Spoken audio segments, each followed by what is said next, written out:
देवियों सज्जनों, स्वतंत्र भारत के अमृतकाल में देश को विरासत के साथ विकास का विजन देने वाले, गुलामी के प्रतीकों से मुक्त होकर स्वाभिमान के भाव के साथ आगे बढ़ते हुए आत्मनिर्भर भारत का प्रण है जिनका, ऐसे विकसित भारत के शिल्पकार देश के यशस्वी प्रधानमंत्री श्री नरेंद्र मोदी जी से आप सबकी करतल ध्वनि के साथ निवेदन है कि वे इस अवसर पर हम सबका मार्गदर्शन करें। अपने संबोधन के लिए पधारे माननीय प्रधानमंत्री महोदय।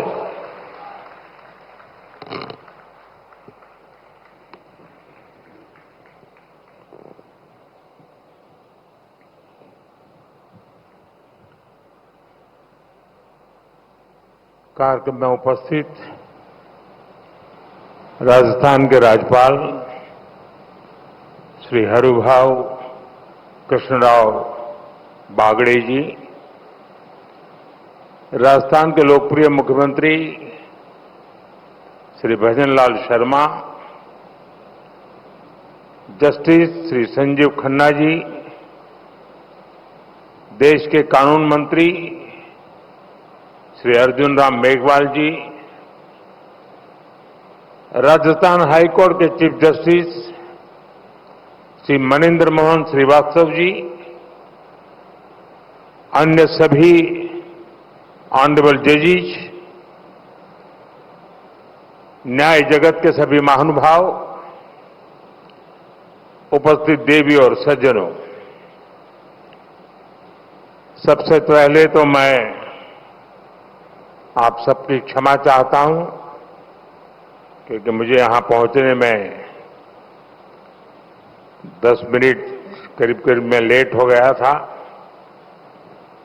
क्योंकि मैं महाराष्ट्र से निकला लेकिन वेदर के कारण समय पर नहीं पहुंच पाया और इसके लिए मैं आप सबकी क्षमा चाहता हूं।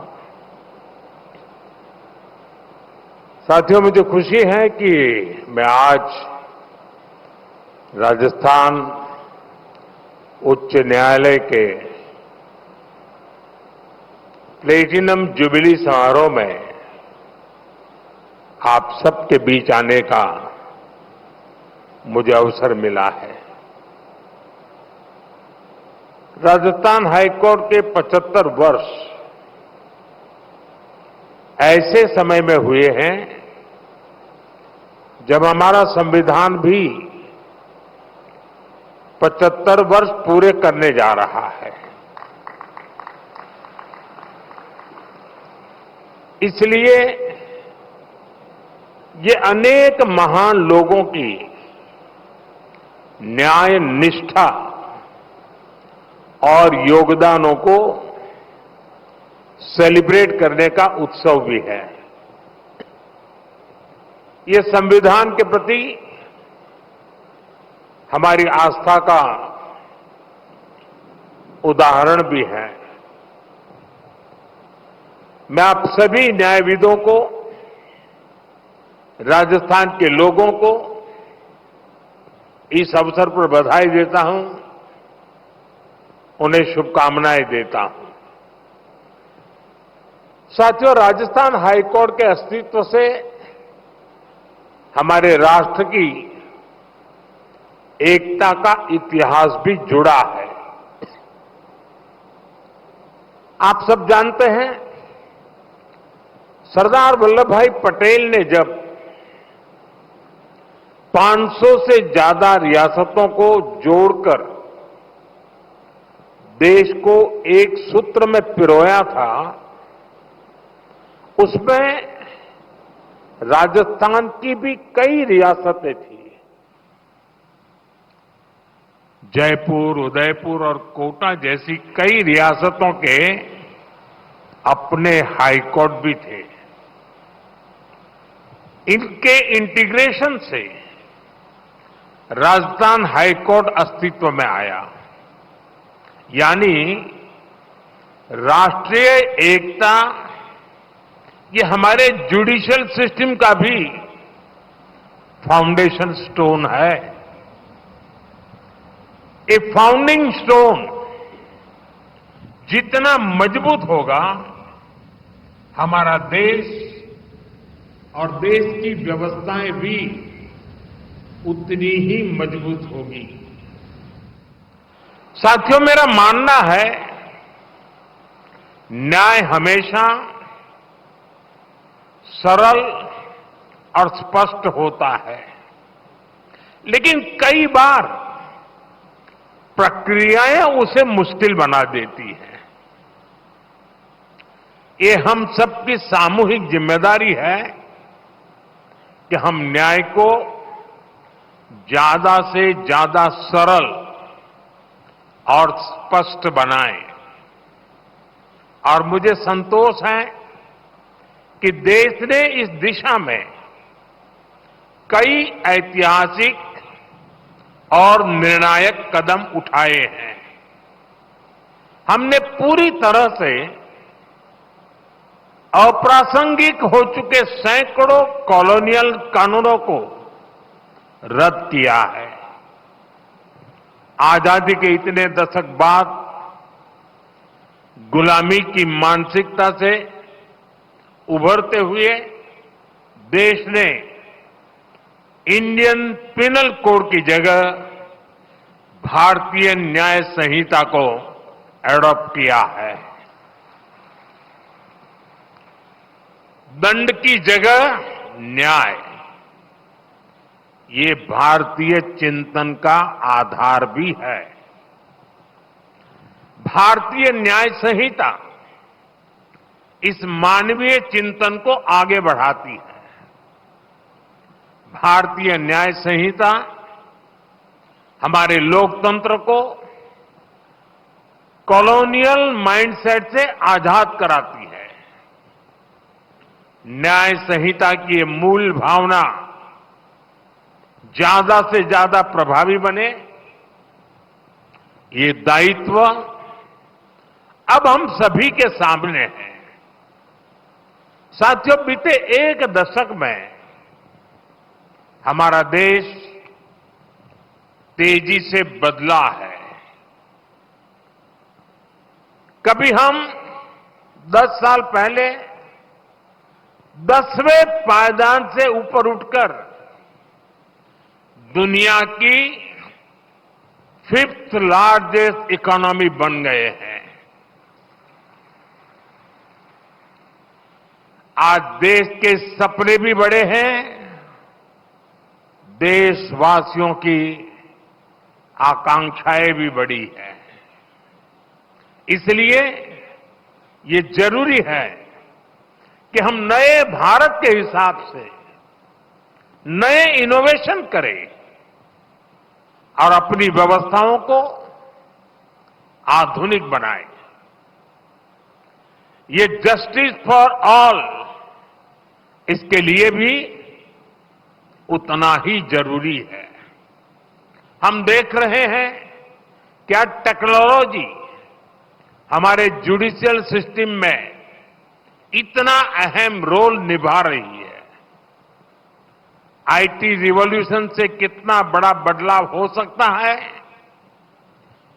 हमारा ई कोर्ट्स प्रोजेक्ट इसका सबसे बड़ा उदाहरण है। आज देश में 18,000 से ज्यादा कोर्ट्स कंप्यूटराइज हो चुकी है। मुझे बताया गया है कि नेशनल जुडिशियल डेटा ग्रिड से 26 करोड़ से ज्यादा मुकदमों की जानकारी एक सेंट्रलाइज्ड ऑनलाइन प्लेटफॉर्म पर जुड़ चुकी है। आज पूरे देश की 3,000 से ज्यादा कोर्ट कॉम्प्लेक्सेस और 1,200 से ज्यादा जेलें वीडियो कॉन्फ्रेंस से जुड़ गई हैं। और मुझे खुशी है कि राजस्थान भी इस दिशा में काफी तेज गति से काम कर रहा है। यहां सैकड़ों अदालतें कंप्यूटराइज हो चुकी है। पेपरलेस कोर्ट्स, ई फाइलिंग, समन के लिए इलेक्ट्रॉनिक सर्विस, वर्चुअल हियरिंग की व्यवस्था, ये कोई सामान्य बदलाव नहीं है। हम एक सामान्य नागरिक के दृष्टिकोण से सोचे तो दशकों से हमारे यहां कोर्ट के आगे चक्कर शब्द, कोई बुरा मत मानना, चक्कर शब्द मैंडेटरी हो गया था। कोर्ट का चक्कर, मुकदमे का चक्कर, यानी एक ऐसा चक्कर जिसमें फंस गए तो कब निकलेंगे कुछ पता नहीं। आज दशकों बाद उस सामान्य नागरिक की पीड़ा को खत्म करने, उस चक्कर को खत्म करने के लिए देश ने प्रभावी कदम उठाए हैं। इससे न्याय को लेकर नई उम्मीद जगी है। इस उम्मीद को हमें बनाए रखना है। लगातार अपनी न्यायिक व्यवस्था में रिफॉर्म करते चलना है। साथियों, बीते कई कार्यक्रमों में आप सबके बीच मैंने लगातार मीडिएशन की सदियों पुरानी हमारी व्यवस्था का जिक्र किया है। आज देश में कम खर्चीले और त्वरित निर्णयों के लिए ऑल्टरनेटिव डिस्प्यूट मैकेनिज्म बहुत अहम रास्ता बन रहा है। वैकल्पिक डिस्प्यूट मैकेनिज्म की ये व्यवस्था देश में ईज ऑफ लिविंग के साथ ही ईज ऑफ जस्टिस को भी बढ़ावा देगी। कानूनों में बदलाव करके, नए प्रावधान जोड़कर सरकार ने इस दिशा में कई कदम उठाए हैं। न्यायपालिका के सहयोग से ये व्यवस्थाएं और ज्यादा सशक्त होगी। साथियों, हमारी न्यायपालिका ने निरंतर राष्ट्रीय विषयों पर सजगता और सक्रियता की नैतिक जिम्मेदारी निभाई है। कश्मीर से आर्टिकल 370 हटाने का देश के संवैधानिक एकीकरण का उदाहरण हमारे सामने है। सीए जैसे मानवीय कानून का उदाहरण हमारे सामने है। ऐसे मुद्दों पर राष्ट्रहित में स्वाभाविक न्याय क्या कहता है, ये हमारी अदालतों के निर्णयों से पूरी तरह से स्पष्ट होता रहा है। हाईकोर्ट से लेकर सुप्रीम कोर्ट तक न्यायपालिका ने अनेकों बार ऐसे विषयों पर राष्ट्र प्रथम, नेशन फर्स्ट के संकल्प को सशक्त किया है। जैसे आपको ध्यान होगा, अभी इसी 15 अगस्त को मैंने लाल किले से सेक्युलर सिविल कोड की बात की है। इस मुद्दे पर भले ही कोई सरकार पहली बार इतनी मुखर हुई हो, लेकिन हमारी जुडिशरी दशकों से इसकी वकालत करती आई है। राष्ट्रीय एकता के मुद्दे पर न्यायपालिका का ये स्पष्ट रुख न्यायपालिका पर देशवासियों में भरोसा और बढ़ाएगा। साथियों, 21वीं सदी के भारत को आगे ले जाने में जो शब्द बहुत बड़ी भूमिका निभाने वाला है, वो है इंटीग्रेशन। ट्रांसपोर्ट के मोड्स का इंटीग्रेशन, डेटा का इंटीग्रेशन, हेल्थ सिस्टम का इंटीग्रेशन। हमारा विजन है कि देश के जो भी आईटी सिस्टम अलग अलग काम कर रहे हैं उन सभी का इंटीग्रेशन हो। Police, forensics, process service mechanism और सुप्रीम कोर्ट से लेकर जिला अदालतों तक सभी एक साथ जुड़कर काम करें। आज राजस्थान की सभी डिस्ट्रिक्ट कोर्ट्स में इस इंटीग्रेशन प्रोजेक्ट की शुरुआत हुई है। मैं आप सभी को इस प्रोजेक्ट की सफलता के लिए शुभकामनाएं देता हूं। साथियों, टेक्नोलॉजी का इस्तेमाल आज के भारत में गरीब के सशक्तिकरण का ट्राइड एंड टेस्टेड फॉर्मूला बन रहा है। पिछले 10 वर्षों में इसे लेकर कई ग्लोबल एजेंसीज और संस्थाओं ने भारत की भरपूर तारीफ की है। डीबीटी से लेकर यूपीआई तक कई क्षेत्रों में भारत का काम एक ग्लोबल मॉडल बनकर उभरा है। अपने उसी अनुभव को हमें जस्टिस सिस्टम में भी इंप्लीमेंट करना है। इस दिशा में टेक्नोलॉजी और अपनी भाषा में लीगल डॉक्यूमेंट्स का एक्सेस ये गरीब के सशक्तिकरण का सबसे प्रभावी माध्यम बनेगा। सरकार इसके लिए दिशा नाम के इनोवेटिव सॉल्यूशन को भी बढ़ावा दे रही है। हमारे लॉ स्टूडेंट्स और अन्य लीगल एक्सपर्ट्स इस अभियान में हमारी मदद कर सकते हैं। इसके अलावा देश में स्थानीय भाषाओं में लीगल डॉक्यूमेंट्स और जजमेंट्स लोगों को मिल सके, इसके लिए भी काम होने हैं।